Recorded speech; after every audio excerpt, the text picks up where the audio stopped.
Hello, my name is Rhys Oakley. I'm a consultant pharmacist in infectious diseases based at Cardiff and Vale University Health Board. Today I'm going to be talking about the management of SARS-CoV-2, which is obviously the virus that caused COVID-19. Today I'm only going to be talking about the treatment options that exist for mild to moderate SARS-CoV-2 and not those that are available for severe COVID-19. Thankfully, we don't see a lot of severe COVID-19 and COVID pneumonitis, which is because we have a large proportion of the population that have received vaccination, or a large proportion that have had infection and acquired natural immunity or hybrid immunity from both of those. So the learning objectives today are to be able to identify patients who are in high-risk populations, being able to identify what treatment options exist for SARS-CoV-2, and then how to assess patients for the most appropriate treatment, and then how to navigate treatment conundrums. So why am I giving this presentation today? Well, the reason for doing this is because of the changes which were mentioned in the Welsh Health Circular, which stated that antiviral and antibody treatment for mild to moderate COVID-19 will be able to be prescribed in primary care and will be able to be dispensed by community pharmacies and by dispensing doctors. Therefore, patients will be able to present at lots of different areas to access therapies. So who is eligible for these therapies? It's essentially anyone who tests positive for SARS-CoV-2 via either a lateral flow test or via a PCR test. They have to have had symptom onset within the last 5 days, and they have to be in a high-risk category. So the high-risk categories are listed in the NICE guidance for nirmatrelvir plus ritonavir, Paxlovid, sotrovimab, and also molnupiravir. So anyone who is in this high-risk category and tests positive and has symptoms for less than 5 days is eligible for therapy. And then what are the therapies that are available? So before going through each option, it's worth thinking about the generalizability of the data for these therapies. So firstly, the studies that were done for these different treatment options were done in an unvaccinated population, whereas now we're generally treating a vaccinated or a naturally immune population. And secondly, lots of these studies that were done on these different agents were done at different times through the pandemic. So Paxlovid was done prior to the Omicron variant, and sotrovimab was done prior to the Delta variant. So there's a lot of generalizability around these treatment options.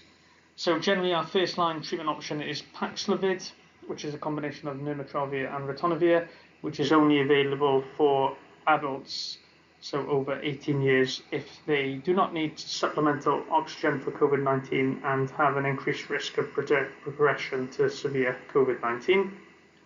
Then we have our second line option, which is sotrovimab, which is available for those who are 12 years and over and weigh at least 40 kilos. Again, if they do not need supplemental oxygen for COVID-19, they are in an increased risk group for progression of severe COVID-19 and where you cannot have nirmatrelvir plus ritonavir, so Paxlovid.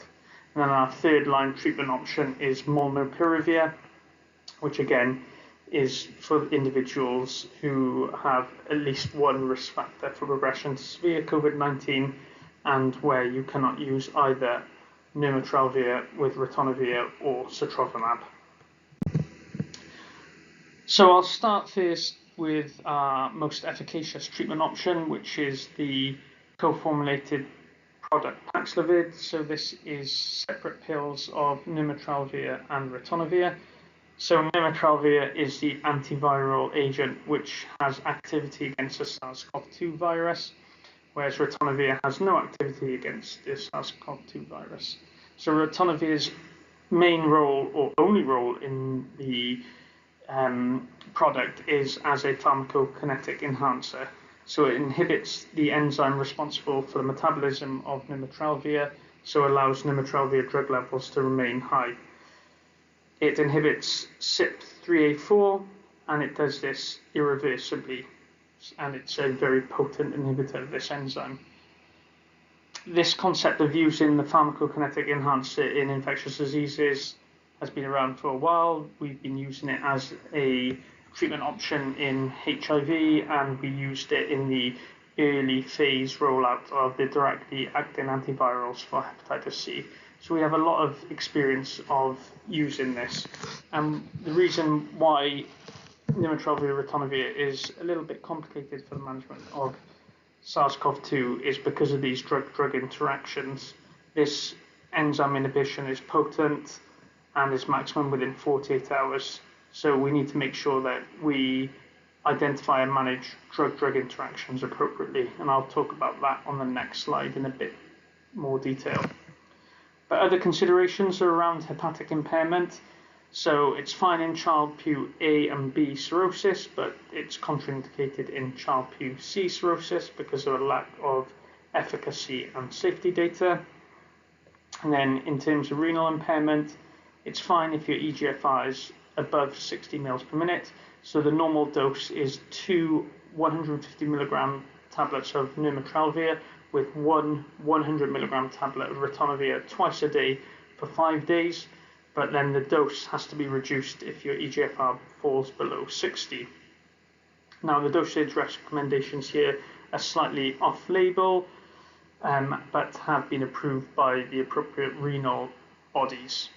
So generally dose is reduced to that 150 milligram of nirmatrelvir with 1 100 milligram of ritonavir twice a day, and this is the same for those with end-stage renal disease on peritoneal dialysis or on hemodialysis. It's important that the nirmatrelvir and ritonavir are taken together and there are no food restrictions around using them. And then there's a little bit around contraindications, which again I'll talk about the drug-drug interaction side of things on the next slide. The final thing to mention here, which again is an off-label use, is that you can crush Paxlovid. So there is PK data to support its use. So when checking drug-drug interactions, there's a really useful website which I put QR codes for different operating systems in terms of downloading an app to assess for drug-drug interactions. This is the Liverpool COVID-19 drug interaction website, and it operates a traffic light system where red is generally a serious drug interaction and warrants you to take serious measures, which could include avoiding the combination. Then there's amber drug interactions, which generally require a bit of interpretation in order to manage a drug interaction. And there's those drug interactions which are yellow and green, which are generally okay to use with Paxlovid. But there's generally 4 questions to ask yourself if you identify a drug interaction. Is 1, can you withhold the interacting medicine? 2, can you alter the dose of the interacting medicine? 3, can you get around the interaction through increased monitoring? Or 4, can you change the interacting medicine? And on the previous slide, I mentioned that the enzyme inhibition is irreversible. So if you do withhold a medicine or you alter the dose, it's important that you don't start that medicine until 48 hours after the last dose of Paxlovid. Increased monitoring, this could be something like warfarin. Now it might be okay to withhold some medicines such as statins, which is a common potential drug-drug interaction. But in other medicines, you may not be able to do this, and you may have to substitute in different medicine.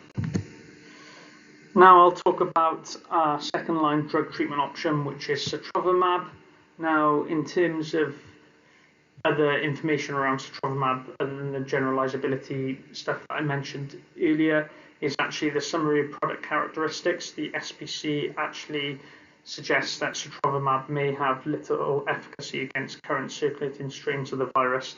However, it's still in the NICE guidance, so it's still a treatment option that is recommended. It's important to note that this is an IV infusion, so it's given over 30 minutes, but unlike Paxlovid, it doesn't have many drug-drug interactions. There are no dose adjustments that are required in hepatic or renal impairment, but because it's an IV infusion, different health boards will have different access arrangements. So some may be able to go out to patients' homes to administer sotrovimab, some may have a central location, but the specifics will be listed in each health board's OLAS primary care guidelines around how to access sotrovimab. Then finally, the third treatment option that is available is molnupiravir.